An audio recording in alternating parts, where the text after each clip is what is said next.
So, okay. So the today's presentation is focused on paleoclimate research, its need, the potential applications, and then the technological options. As such, I mean, already briefed by the President, PRL is involved with several kind of experimental work. The Geoscience division is having several projects which are related with paleoclimate reconstructions. And my own involvement is to address past monsoon using cave deposits, that is the speleothems or stalactites, stalagmites. So in this presentation, what I will do that I will first talk about general aspects of the climate or paleoclimate, and then I will try to address how the climate, past climate is retrieved from speleothems. Then again I will come back to some experimental facilities required. So it will be, actually I have tried to make my presentation a kind of general discussion because a lot of experimental things are involved, but then I try to avoid all those things. So let me start with this term climate. As such, you know that the climate is actually deals with the long-term features, long-term behavior of the meteorological parameters such as temperature, then precipitation. Then in some literature, you will see that it talks about a 30-year average, but usually it is 100 or so. So it is not very well specified, but then it is the long-term behavior of the meteorological parameters. So these parameters which are specifying the conditions of the atmosphere and also the boundary layer. The boundary layer, that means where about half a kilometer to 1 kilometer where the life exists. So all these general features, they are taken care by the climate. Now, when we talk about the climate, it differs from the weather. You must have heard about the weather. Weather talks about the daily variability of the meteorological parameters. So that means long-term average behavior of weather is just climate. When I say the average behavior, that does not mean that it is the mean value. The variability of these meteorological parameters, they will have mean value, but at the same time, there is a distribution, some kind of a probability distribution will be there. It may be skewed or it may be having some unique kind of a signature. So the shape as such is also important, and it is considered in the climatology. So that is why the higher moments are also addressed. Now, one thing for sure that the climate itself is a huge subject, and same as the paleoclimatology. So the general observation is that the climate parameters, they have been observed that they have some kind of cyclic variability here. And this cyclic variability, which is known from the paleoclimate record, it varies on decadal scale, then century scale, and then millennia and more.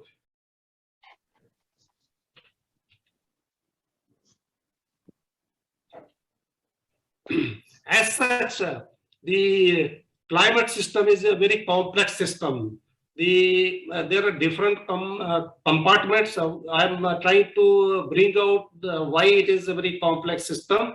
So, for example, in this schematic diagram, you can see that the main energy source is the sun. Sun provides the heat. It is the energy engine, and then the different atmospheric components are there. Then the ocean is the it is involved. So there is interaction between the atmosphere and ocean, but there are sub-components also. For example, there is atmospheric boundary layer, then there is a mixed layer, the sea ice is also there, snow surface is there, lakes are there, lithosphere, then biosphere, ice sheet is there, glaciers are there, and then the deep ocean is also there. So there are sub-components, and these components have a different kind of the variability, different time scales, they vary. For example, the atmosphere as a whole, it varies, it takes weeks or months, whereas in atmospheric boundary layer, it varies daily on daily scale. And the mixed layer will have variability on monthly scale. The sea ice will also have a months to decades.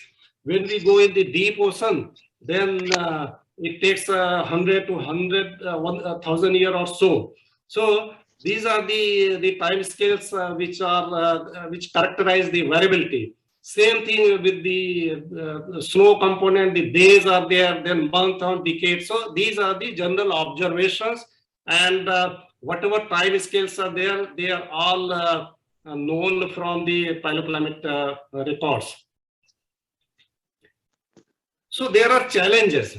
So the challenges are that we need to understand what is the causative factors. So actually, the scientists should establish some kind of connection between the causative factors and then the observed behavior. So whatever records are available from the archives, natural archives, so those kind of records, they give the kind of variability, the limits of variability, the time scale of variability. So one is forced to understand what is the reason, what is the causative processes or the factors involved.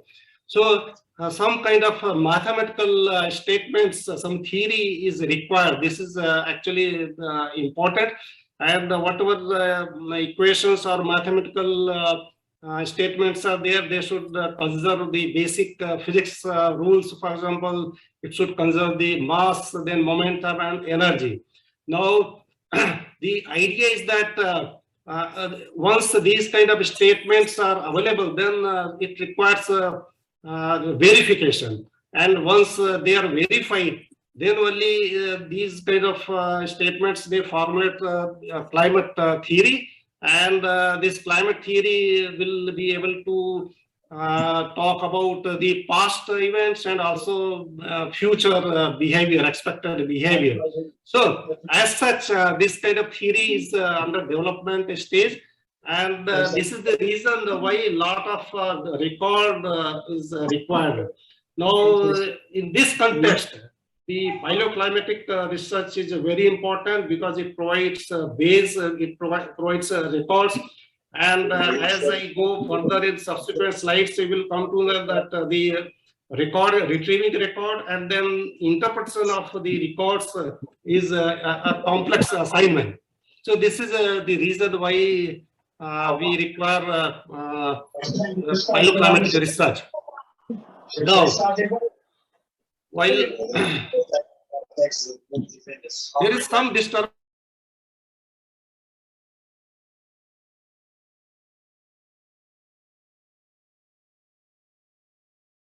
to address the past climate. Now, one thing is important, that more distant we want to go back in time. Let us say we want to address long geological climate history, then it is very difficult. It is very difficult because the deposits are destroyed or they don't remain intact. Whereas recent deposits, it is always possible to address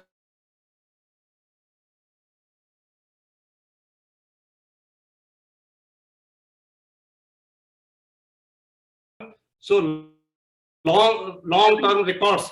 They are retrieved from ocean cores, and short-term records are retrieved from very high-resolution archive. For example, the tree rings, the thickness of the rings, individual rings, or the stable isotopic composition of the ring material.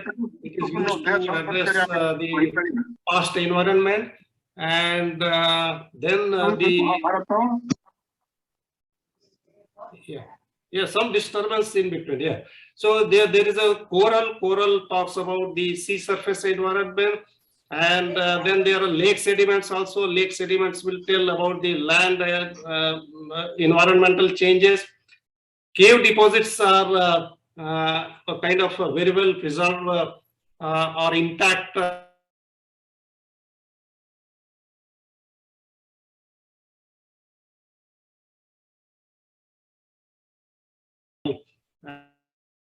climate variations. So climate and monsoon signals, whatever environmental signals, they are usually or currently they are addressed by using the advanced techniques where the isotopes are used. Isotopes of several elements are very well known. Their ratios are known, and somehow based on the theory, if it is established that the environmental or climate change will affect the ratios, so they are exploited to talk about the past climatology.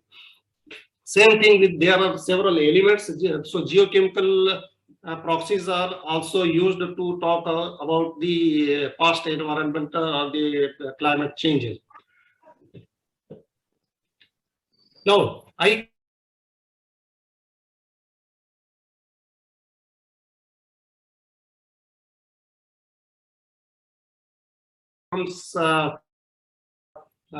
are addressed. Now, PRL actually started long ago.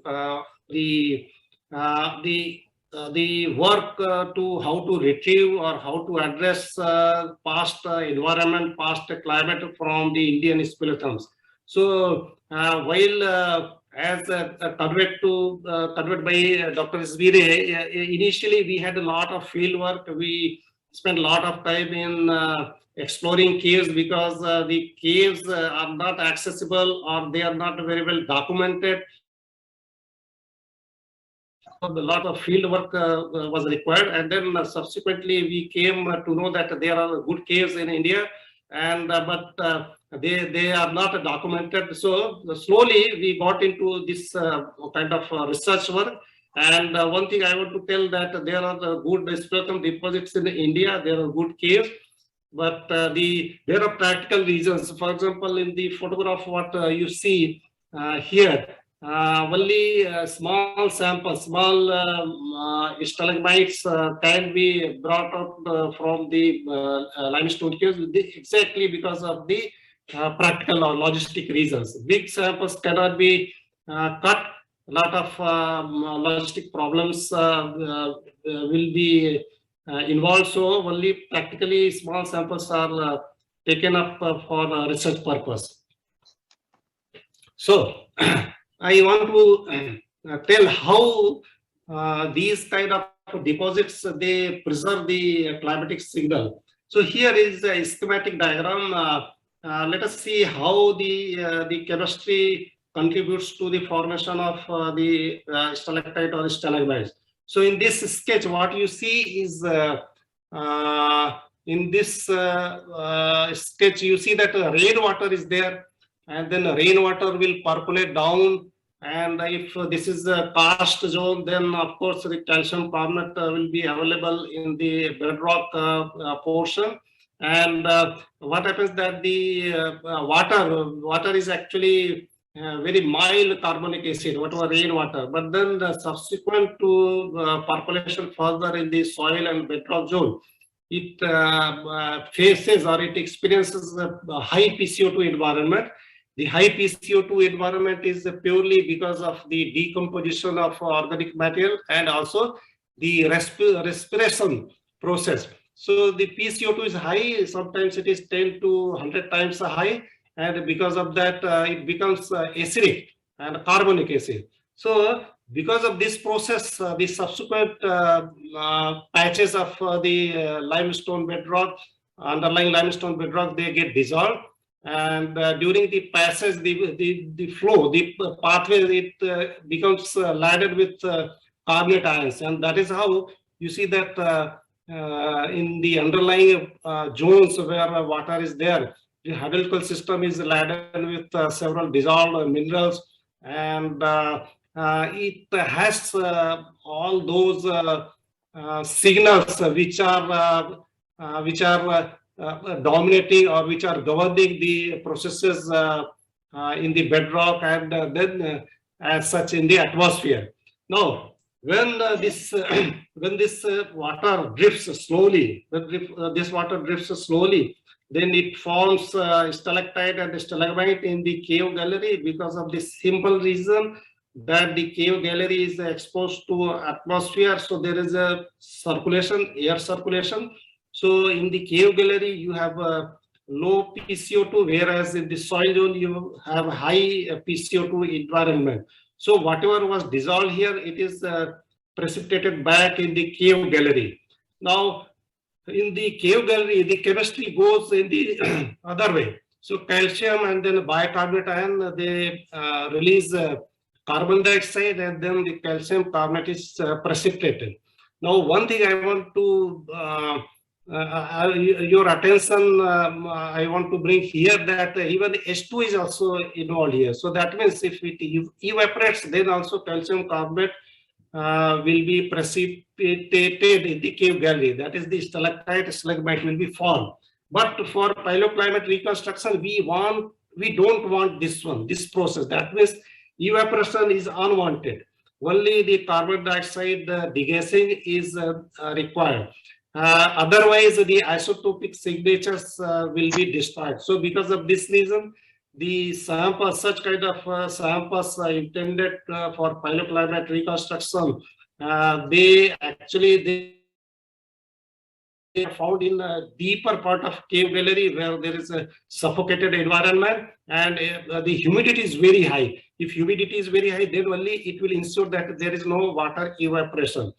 The samples which are on the mouth of the cave, the entrance of the cave, they are not useful for paleoclimate reconstruction. So these are some points which require careful selection of the samples. So as I conveyed to you in my previous slide, logistic problem, because of logistic problem, only small samples can be obtained, but then at the same time, if the cave is very small, then also the sample will not be good for paleoclimatic study.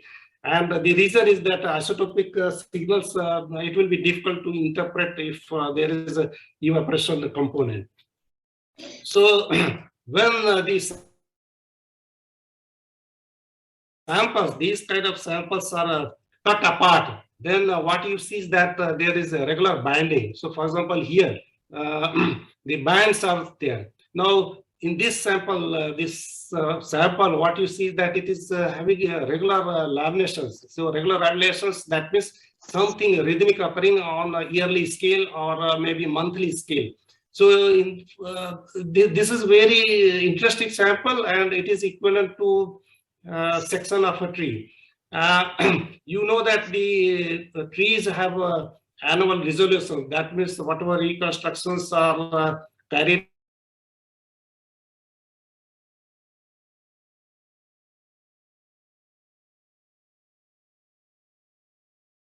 but the only disadvantage in tree rings is that the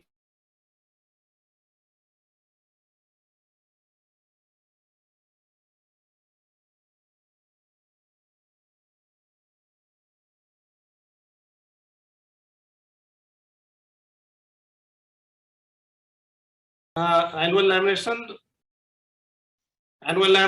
and then we checked using the radiometric dating method and also by counting of these annual laminations, we found that really they are annual by nature. Now, if you see the other sections, so it is not necessary they are annual. So there are bands. So the bands may be occurring. It is just irregular. So it is very difficult to say whether things are occurring at annual scale in other samples. So unless some radiometric dating method is applied, one cannot say anything from just based on observations. So, but one thing for sure that this is an interesting feature of the cave deposits or stalactites or stalagmites, So the thing is that it is very well preserved. So it retains all the information within the cave gallery. So usually the process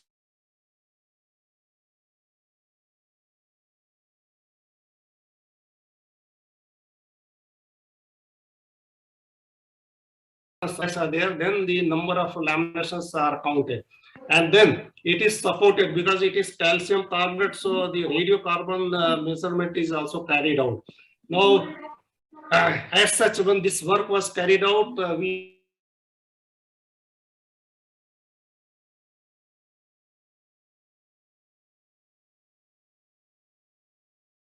having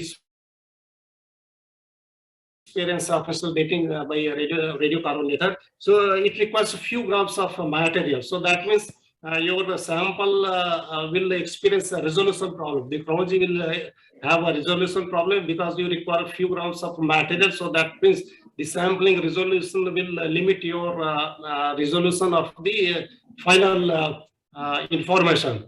But as such, the now accelerator mass spectrometry method is accessible. So very high resolution information can be retrieved because now one can have chronology with very high resolution.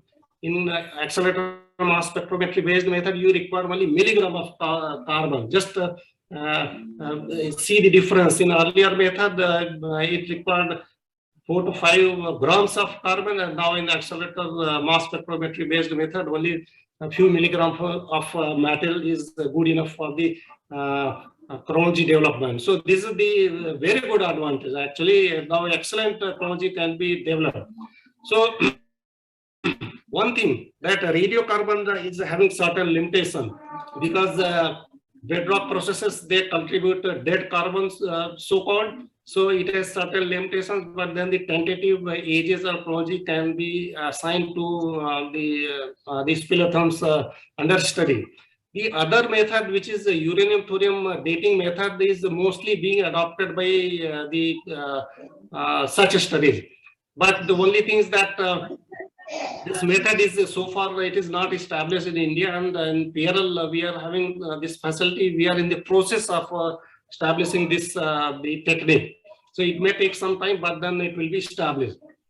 Now this method, it involves the mass spectrometric measurement of uranium and then thorium isotopes. And but I want to tell you that when I say that uranium thorium dating method is the established method for speleothem studies, then there is one caveat, and it is that this also suffers a problem if a lot of detritus content is involved in the uranium thorium in the stalagmites or stalactites, then this method fails. And this is what we have experienced during our collaborative work with outside laboratories. So a lot of samples we could not utilize because of the simple reason that they have a lot of detritus content, and so they are not good for uranium thorium dating method. But these kind of samples, they are good for radiocarbon method by accelerator mass spectrometry technique. So just for general information that it is just a limited information. As I conveyed to earlier, that lot of elements are there, and then they have several stable and radioactive isotopes.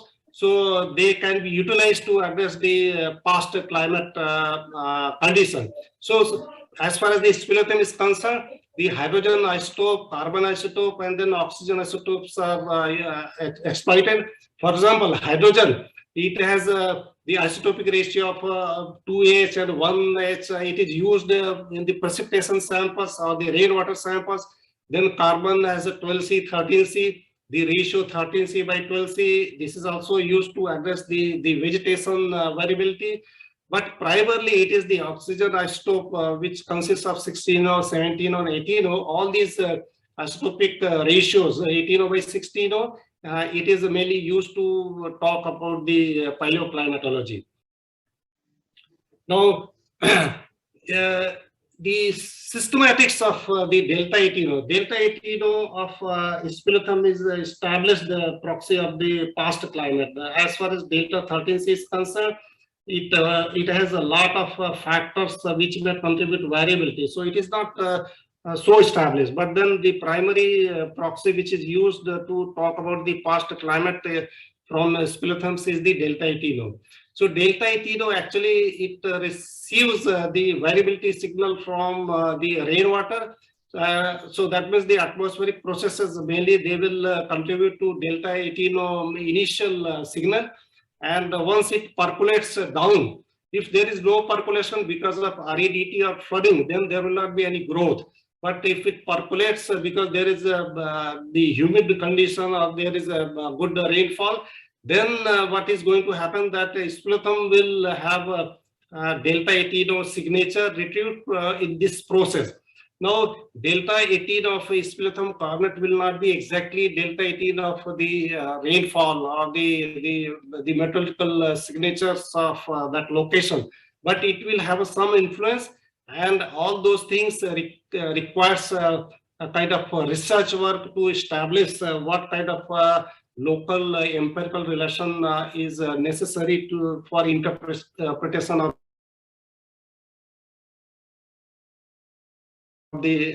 So I want to bring upon this information here that if the Spilethum collected from mid-latitude or higher latitude, then the interpretation will be different. Whereas if it is collected from tropical locations such as ours, then the interpretation will be different.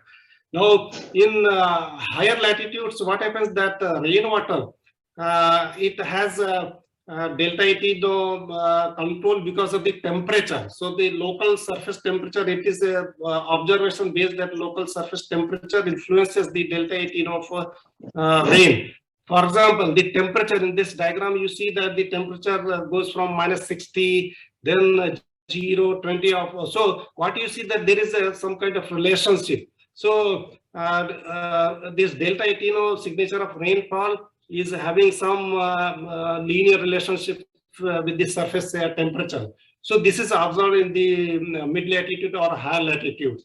Now, during carbon precipitation also there is some change because of the isotopic fractionation. So as such, in the samples which are collected from mid and higher latitudes, they are used to address the past temperature variability. So the past Spilethums, they can be used to address past temperature variability in such locations. But when we come to the location in tropical sites, then the tropical sites. Yeah, some disturbance, please. Yeah, mute, unmute, unmute. Yeah. Yeah. Just kindly hold on, Professor Yadava. I will just. Please mute your microphones. I request all of you. Yeah. So let me check. Professor, just a minute. Let me check whose microphones are on. Yes, that is C.R. Maharana, B.K. Jena, and Saral Kaur Saab. Then, sir, no. C.R. Maharana Saab. Please. Yes, I'm there. Yes, please mute your microphone. Please mute your microphone, all of you. Okay. Jana Saab, please, BK Jana Saab, please mute your microphone.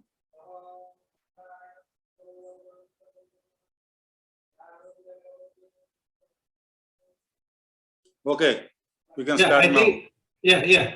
Okay. So in the previous slide, I tried to convey to you that the Spilethums which are collected from the mid-latitude or high latitude, they are used to address past temperature variability, whereas the Spilethums which are located in tropical locations, they are used to address the monsoon variability, and the reason is as follows. It is shown in this slide. See, all these locations, the island stations, lot of data is accumulated, a lot of data is collected, isotopic data is available for several decades or so.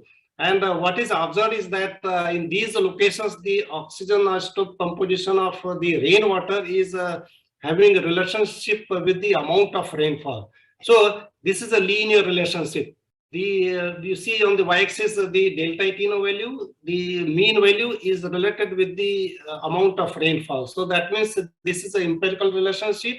This can be applied to the speleothems or stalactites, stalagmites, and this kind of study will tell you about the past variability in the monsoon strength. So this is the basic difference from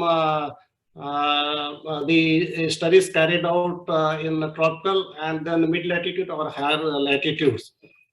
And the reason, so in this schematic diagram, it is very clearly explained that whatever there will be evaporation, it will have some isotopic signature, the cloud will carry that isotopic signature, and then it will precipitate in the cave area. Now, because this the precipitation is having a relationship with the amount of rain, so this signature will be transferred in the speleothems. So large changes in the speleothem delta ETNO is mainly because of the changes in the amount of rainfall or the monsoon strength. If there are small changes, then of course it may be because of the past changes in the surface temperature.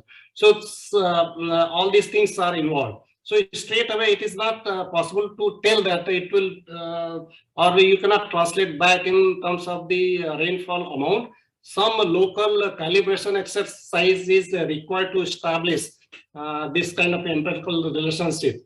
Now, as such, you know that we receive rain from mainly two sources. The source, the vapor source, which is coming from Bay of Bengal, then the Arabian Sea. So the moisture, whatever comes, it will have a mixed isotopic signature. So it is very much necessary that the local calibration is carried out in order to find out what kind of exact empirical relationship is necessary for the interpretation of the delta ETNO time series of the speleothem. So in this study, for example, we also collect, some you need to collect rainwater. So this kind of a reservoir open, you have to collect rainwater, daily rainwater, or maybe fortnightly you have to collect rainwater. And then after several collections, one requires verification whether there is a really amount effect or not. So for example, here the delta ETNO and the rainfall, it is established that, okay, there is a linear relationship. So this kind of relationship, it gives you confidence that the speleothem can be used to address the rainfall variability, past rainfall variability. Now this is for the local rainwater, but what happens to the drip water? The drip water isotopic composition is also, it requires verification. So sampling is required for the drip water also, and then you need to establish that there is no local variability as far as the samples are concerned. So it requires involved calibration process. Now here in this slide, I want to give just one example that if you recall back the stalagmite having annual resolution. In that sample, we did the study, and these are the stable isotope values. And what we found that when it is correlated with the meteorological data, see the meteorological or instrumental data is available for recent period. So in this duration, what we find that the negative signals, more negative signals, they are associated with the flooding events, the local flooding events. And then the more positive signals are associated with the drought kind of signature. So what it means that the sample, it was collected from the Karwar area. This sample is very good. It is providing the past information of the excess rainfall here and then the drought here. So this kind of record is extended, and this is how the information is provided, and this is the direct application of this kind of research work. So when the analysis is carried out in this diagram, the information whatever is displayed, you see this cluster. The cluster is there. So when the cluster is there, it means that the signal is having more power of the something close to 20 years. Now 20 years power is associated with sunspot variability. So somewhere around 1900 or 1890 or so, all India experienced drought years. Several drought years were recorded, and during those drought years, this cluster is observed. We don't know why only during this year it is observed, whereas the sunspot, it keeps on occurring continuously, but only this duration it has picked up the sunspot cycle, whereas the other periods it is absent. So this is the observation, but we don't have any explanation at the moment. So some kind of positive process is involved, which needs to be addressed by the people who are expert in the theoretical aspects. Now, lot of groups have initiated this kind of work. There are several universities and then institutes having collaborations abroad as well.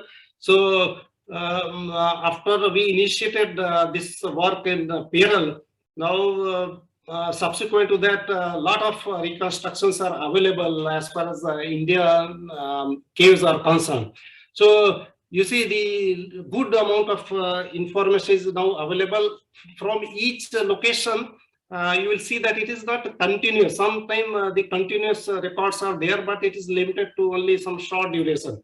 But the reconstructions are available for fragmented piece of time. Why? Because the samples, they started for some time, then they stopped growing, or they again started growing because of some internal changes. So all these things are involved.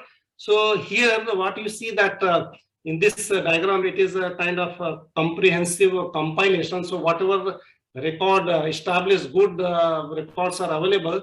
So these are shown here, and you will see that the variability somewhere it is common. If the samples are from the nearby locations, they are common, but if they are from different locations, the trend may be common, the cycles may be common, and but then sometimes it changes. So if there are the trends are different, the nature is different, so it has to be interpreted in terms of maybe the regional climate was different that time, or it was common that time. And here in this diagram, what you see that each study, that means each research work or each record is having only limited time coverage. Some, for example, here it is very narrow here, and then it goes up to 270. Here you see some layer, some patches are there.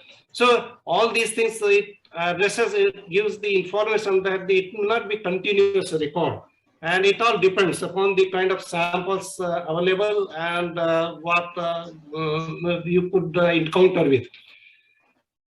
Now coming to the technological requirements, nowadays the mass spectrometers, they are very necessary, and now the IRMS is accessible almost to all established laboratories and universities. So IRMS is an essential component for this kind of study, and for sampling if you want to recover samples, the powder samples, then you need to recover using computerized systems. So some expensive machines are there, but then they are available. Computerized extraction systems are available. That is now available at now few places, not all places, but a few places. So they are available.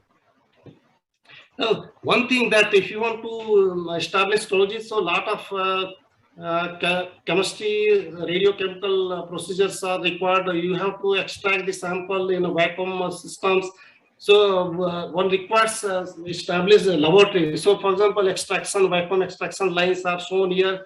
One can one can extract carbon dioxide under vacuum and then expose it for the mass spectrometric measurement, or the graphite conversion into graphite for radiocarbon dating.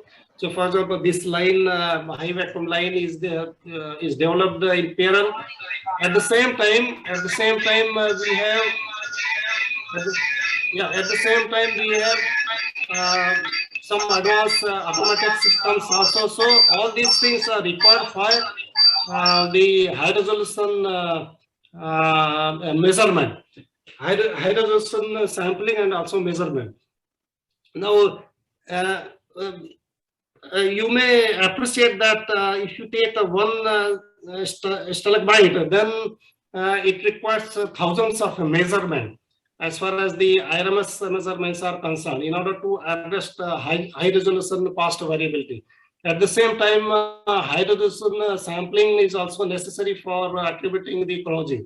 So that means a dedicated involvement is necessary if one requires one piece of the past climate record. So each record is actually generated after a lot of careful sampling procedures, and then the laboratory involvement. So this is a valuable information, but requires dedicated effort. PRL is having now accelerator mass spectrometer. So in this photograph, what you see is a 1 million volt accelerator mass spectrometer, and it is having ability to measure radiocarbon, then the beryllium isotopes, and then aluminum isotopes can also be used. Now, as such, for paleoclimatic studies, I told you that if you want to address using the stalactite or stalagmite, then you need uranium thorium dating procedure also, which we are in the process of development. In the PRL, we are trying to develop or evolve the protocols. Now, accelerator mass spectrometer for PRL is established, fully established, and it is being routinely measured. Now, radiocarbon dating is the most elegant method to assign ecology as far as the organic or inorganic samples which are less than 40 kilo a year or 45 kilo a year. So lake samples, speleothem samples, which are within this time period, they can be very well addressed using the radiocarbon, or they can be assigned ecology using this method. The interesting thing is that I conveyed earlier that it requires just a few milligram of samples to measure the radiocarbon content. So high resolution data is now, it is possible, which was not possible earlier. So it is possible now. For your information that now there are few labs, as far as the lab in Delhi, Inter-University Accelerator Center, there it is also operational, and then PRL AMS is also operational. After some time, the Mumbai University Physics Department, they have procured accelerator mass spectrometer, so this will also be operational maybe in coming years. So yeah, what it conveys that now we are very well equipped, and a lot of studies can be carried out, which will be contributing to the very important requirement of the past climate data from this part of the country. Now, I would like to bring upon this information that from paleoclimatic studies, now using different processes. See, there are different processes. Trees are established proxy for addressing the past temperature and the precipitation. And the same thing with the speleothem. The speleothem sometimes at some locations they can be used to address temperature. At other locations it can be addressed to address the rainfall variability. So in this kind of several records are available. And each record has certain limitation. When I say limitation, it is not that the people involved, researchers involved, they have done with less care. It is not like that, but it is because of the inherent problem related with the sample, the cave location, or the samples which are collected, let us say, for the dendrological study. So each sample is having certain limitation because of the site dependency. And because of all those things, it is a very challenging task to interpret the data. So a lot of statistical approaches are now adopted by different experts or different groups. So statistical models are available. So they pick up the data, they pick up the generated or reconstructed data. They find out the most suitable model. They treat the data, and this is how the variability, the temperature variability is now available. And what you see is that because of the this kind of work now, you know that for sure in the recent period, the Earth's temperature is now going in the positive direction. Now, whatever is known, it is compared with the past data. So now it is very likely. Earlier it was said likely, but now it is very likely because of the human perturbations or the anthropogenic effect. So this way, the paleoclimate data has provided a baseline for a comparison purpose, and using that baseline, now we are in a position to say that it is because of the human perturbations. The other study in India, we are not involved deeply. There are some scattered studies, but then this data, for example, the ice core based data, the ice has trapped bubbles, the air bubbles, which are representative of the then environment. So what you see that on the y-axis, you see the time scale. 400 kilo up to 400 kilo, this kind of data is available from the ice records, and from ice records now it is very well established that the methane and the carbon dioxide, it was not up to the level what is now. So today is somewhere here, but earlier it was always less than as far as the present level is concerned. So climate models now, they are run, and then finally they are projecting that it will reach to very high levels maybe in coming years or so. So this is very interesting application of the paleoclimatic studies from this kind of study. Now we know, we are pretty sure that it never happened in the past 400 kilo years. So this is very interesting application of the paleoclimatic exercise, paleoclimatic research. Now, here is another recently published data from several studies carried out under the Greenland Ice Core project. So, what is observed is the delta 18, the delta 18 of the ice core. All studies have been combined, and then finally a master curve is generated. And what you see in this curve is that there are sharp changes. The sharp changes are attributed to certain kind of the environmental changes which occurred during that time on the terrestrial events and also the oceanic events. So, for example, this is the Oscar event, and then something happened on the Bowling Alley Rod events and Holocene, some onset of 8.2 kilo year cooling event. Then some civilization disappeared in Cambodia. African humid period, this is what terminated. So all these things are there, okay? And then probably the sharp changes, they are not very well understood, but then it is believed, there are theories proposed which explain that all these sharp changes were driven because of the changes in the Great Ocean Conveyor Belt. As you know that the ocean keeps circulating throughout different basins, and this is how the salinity and the energy from a tropical area received is distributed all over. So if you perturb by certain processes like there is dumping of fresh water, so suddenly there is a change in the climate, and because of that the oxygen isotopic signature in the precipitation or the snow fall, all these things, they are modified. This is what is the current explanation, but as such, the theory is not very well established. These are all probable explanations. Now, something to say about the 11-year cycle. You see, the 11-year cycle, whatever occurs, now whatever is understood so far based on several studies, it is very well known that there are 11-year cycles in several records. Maybe it is in the tree record, maybe it is in the speleothem study, or it is ocean-based Varroa studies. So all those studies, they show that there is 11-year cyclicity. Now, 11-year cyclicity is all associated with the occurrence of the sunspot.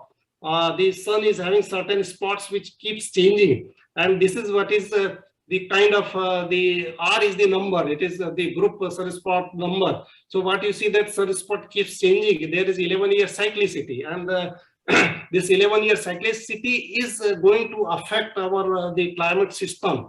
The climate system is having several components or several compartments. Now, how it is getting affected, it is a matter of question, and then there are proposed theories, but they are not very clearly explaining. So then there is another theory which tells that the cosmic rays are also perturbing our atmosphere, and short-term cosmic ray variability because of the magnetic control there also. So the cosmogenic isotopes, their production is it is affected by the, or they are affecting the solar irradiance.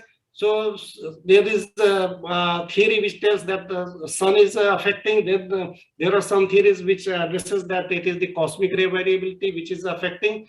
So there are various explanations.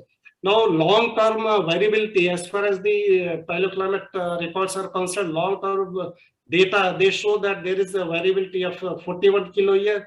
It is affected by the tilt of the sun-earth geometry. Then there is the eccentricity variability about 100 kilo-year, and then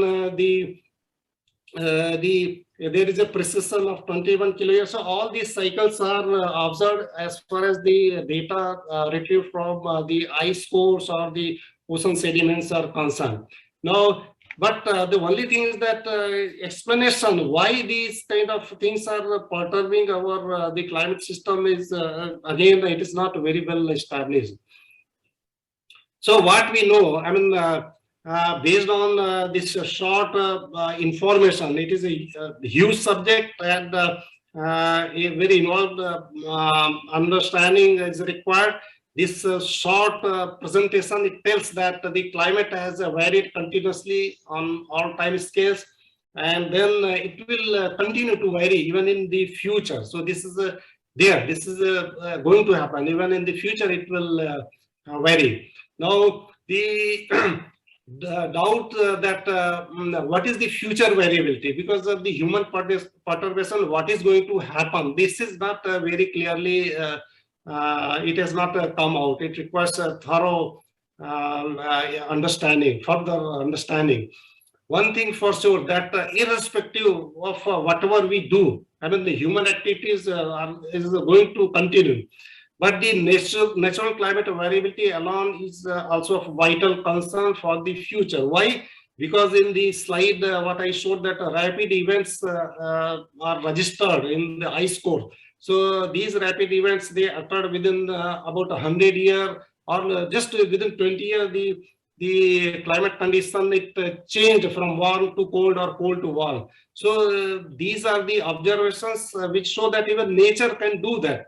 Despite the fact that human perturbations are there, but the nature can show all these things. So we need to understand the causative processes. And in this context, this is the important statement that documenting past patterns at the various spatial and temporal scale is very much important if we want to understand the present climate and want to address the future changes. One thing is that it is by famous paleoclimatologist Salzman that whereas we know we now have a good basic paradigm for the history of the Earth's surface, We know very well the tectonic process and their established theories. The history of life on Earth is also very well established. The Darwinian evolution is very well established. But a similar basic theory or paradigm for the history of the climatic evolution still remains to be established. So this is a open question. It may take maybe several decades, or maybe it is a responsibility of the generation ahead in future. Thank you very much. Okay. Yeah, Dr. Ray. I'm through now. Yeah. No, excellent presentation by Dr. Yadava. I think IGO is honored and privileged that we could have this kind of session deliberation on a subject which many of us has very little knowledge. To summarize